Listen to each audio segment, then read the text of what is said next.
reissun päällä on hyvä ladata välillä niin autoa kuin ihmisiäkin. Tulit sitten etelästä ja pohjoisesta, tähän loistavat puitteet tarjoaa Kauppakeskus Seppä. Löytyy Jyväskylästä Nelostien kupeesta.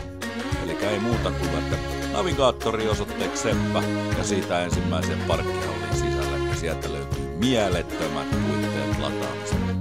No, ei muuta kuin auto laturiin ja sitten Seppään yläkertaan katsastamaan, että mitä sieltä löytyy. Sieltähän löytyy. Sieltä meillä löytyy pizzaa, on burgeria, on sushia ja wokkia ja patonkia. Kauppaa niin karvakavereille kuin sitten taas ihan ihmisillekin. Saniteettitilat tietysti vimosen päälle tikissä. Meikä pizzaa, mitä sä otat? Hyppää Bluekitin kelkkaan. Kauppakeskus Seppässä.